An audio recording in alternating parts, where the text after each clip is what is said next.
Salut à tous. Et bienvenue sur Bikers HQ. Aujourd'hui, on vous propose un épisode un peu différent de ceux que vous avez l'habitude de voir. On teste les roadsters de la catégorie 900 cm3. C'est parti. Première moto sous nos projecteurs, la Kawasaki Z900. Elle est équipée d'un 4 cylindres en ligne de 948 cm3 développant 125 chevaux. Sur la balance, elle affiche un poids de 212 kg tout plein fait. Côté partie cycle, elle est équipée d'une fourche inversée de 41 mm réglable, ainsi que d'étriers 4 pistons couplés à des disques en pétale de 300 mm. Elle opte pour un design tout droit sorti d'un manga et coûte 10 590 francs suisses. Passons à la seconde moto, la Yamaha MT-09 dans sa version SP. C'est le fameux 3 cylindres crossplane de 847 cm3 qui offre 115 chevaux que l'on retrouve au cœur de ce roadster. Nettement plus légère que sa compatriote, elle affiche un poids de 193 kg tout plein fait. Notre modèle SP s'équipe d'une fourche inversée Kayaba entièrement réglable, ainsi que d'un magnifique amortisseur Öhlins à bourbonne séparée. Pour le freinage, Yamaha a choisi des étriers radio à 4 pistons venant mordre des disques de 298 mm. Avec son look de transformer, elle représente parfaitement l'univers Dark Side of Japan de Yamaha. Elle est vendue au prix de 11 490 francs suisses.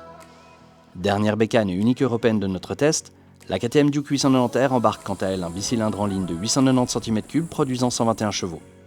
Poids plume de notre essai, l'Autrichienne ne pèse qu'un petit 185 kg tout plein fait.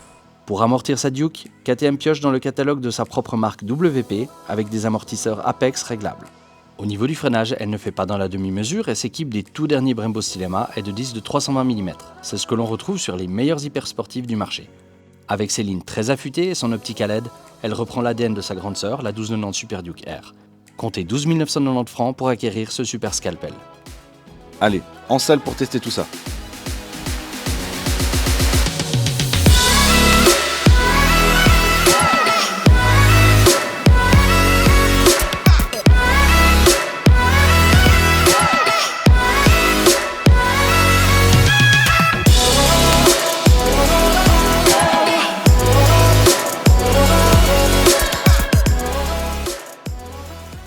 Sur la route, la Kawasaki se démarque par l'excellente souplesse de son moteur qui rend agréable les trajets du quotidien. La boîte, étagée très courte, pousse à rouler un voire deux rapports en dessus sans que la moto ne broute. Traverser une zone 30 en 6ème ne lui fait pas peur.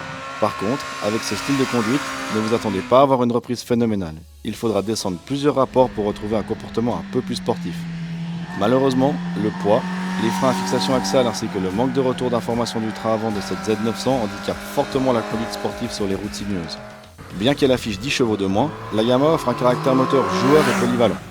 Le couple et la longe du 3 cylindres, la position du pilote très droite ou proche d'un support moteur qu'est la roadster ainsi que les suspensions rendent la moto ultra fun. Dans certains virages, elle donnerait presque envie de sortir la jambe.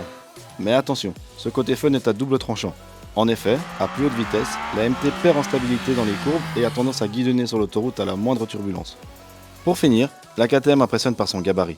Au premier coup d'œil, on pourrait croire à une 390, mais le bicylindre démonstratif à tous les régimes nous fait vite comprendre à qui on a affaire.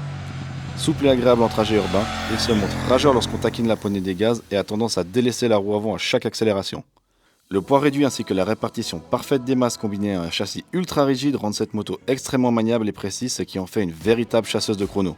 Comme ses concurrentes, elle propose 3 modes moteur, mais avec la possibilité d'acheter le pack track en option, ajoutant des réglages plus précis, l'anti-wheeling, le launch control ainsi que le blipper.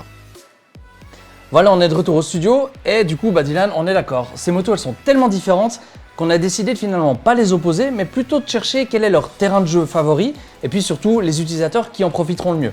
Alors on va commencer avec la Kawasaki.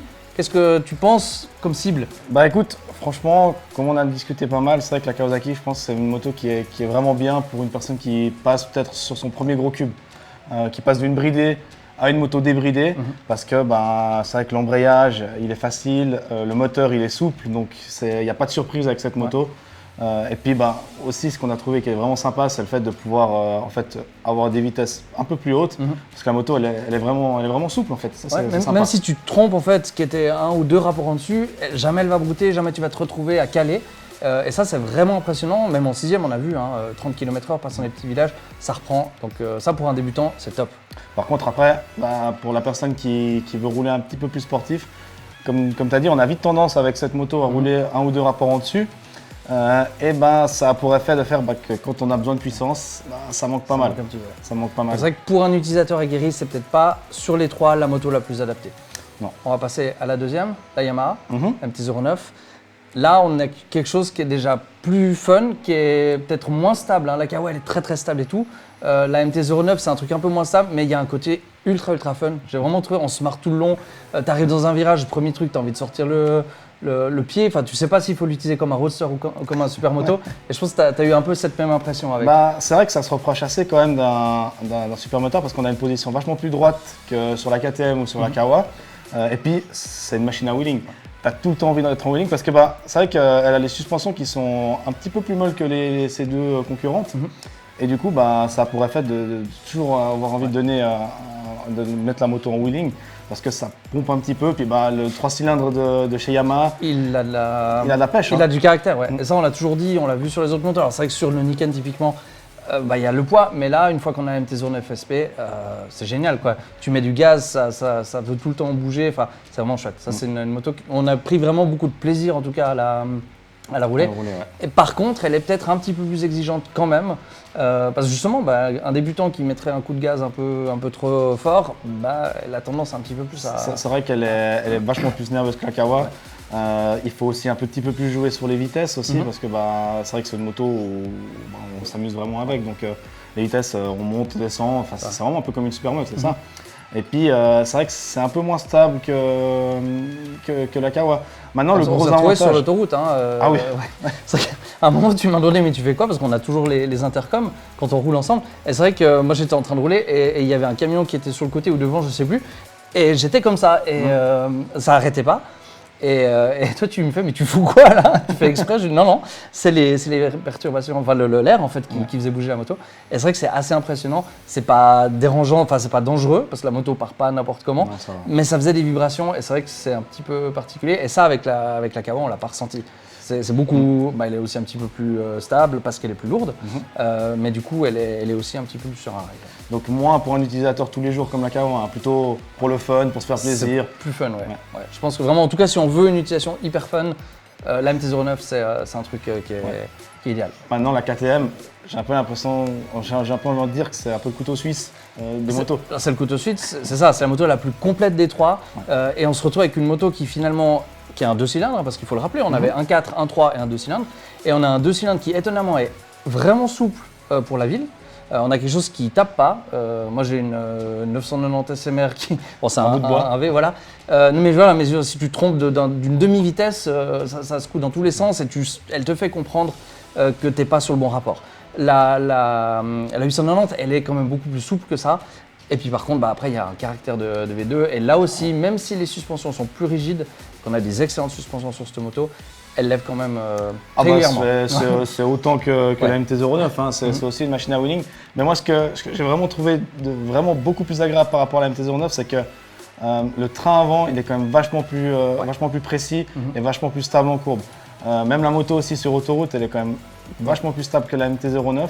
Donc, comme on disait, c'est vraiment un peu le bon compromis entre la MT-09 et la Kawa parce qu'elle a un peu tous les avantages des deux. Un moteur qui pousse et une stabilité qui est vraiment sympa. Bon, faut rappeler aussi que c'est la plus chère des trois, c'est la mieux équipée, mais c'est le modèle R. Il y a la 790 qui est sa petite sœur qui est équipée, on va dire, de façon plus basique. La 890, c'est le modèle haut de gamme avec les suspensions WP, avec les styles MA, ce qui fait que quand on freine, ça freine, vraiment. Là, il n'y a pas de doute. Faut tenir ses yeux, tu sais. Faut un peu serrer les paupières, sinon ils ont un peu tendance à partir vers l'avant, effectivement. Mais non, c'est vrai qu'elle est hyper bien équipée et ça se sent. Et en courbe, on a quelque chose, c'est un véritable rail. Et moi, en montant dessus, je me suis retrouvé la première fois vraiment avec la rigidité, avec la selle qui est assez dure aussi. Je me suis un petit peu ressenti comme on peut sentir la première fois qu'on monte. Alors, j'ai extrapolé, mais sur la Street Fighter ou sur une moto italienne qui est assez rigide. Alors après, bien sûr, non, ça reste une moto qui a des gènes quand même Supermode, Roadster de chez KTM. Mais on a cette rigidité qu'on ne ressent pas nécessairement avec les deux autres. Et aussi, elle est utilisable sur piste. Tandis que les autres, alors c'est utilisable sur piste. Alors je pense qu'une 09, ça peut être fun, mais peut-être pas des pistes qui vont très vite. Et pas pour chasser du chrono non plus, je pense. Alors que la 890, je pense qu'elle a vraiment la capacité. Alors c'est pas une 1000, on n'est pas sur une hyper sport, c'est clair, elle va pas atteindre des 300 km/h. Mais par contre, les 200, elle les atteint très vite, ça Ouais, monte clair. très vite. Donc c'est vrai que c'est intéressant. Donc quand même au final c'est quand même une moto un peu plus pour une personne un peu expérimentée. C'est vrai qu'il faut quand même je pense avoir un petit peu d'expérience dans Ouais, les, ça dans les si motos tu y débridées, vas un quoi. petit peu fort sur les freins ou sur les gaz, Ça a l'un ou tendance l'autre à peut être surprendre. ouais. Ouais, Mais, mais elle est voilà. hyper bien équipée et c'est Ouais. vrai que voilà. C'est peut-être moins pour les débutants, effectivement. Quelqu'un qui est plus aguerri, ce sera la moto qu'on pourra conseiller. Et puis il y a le fun et il y a la précision. C'est Et clair. comme tu disais, c'est une machine qui peut aller autant sur route que sur piste.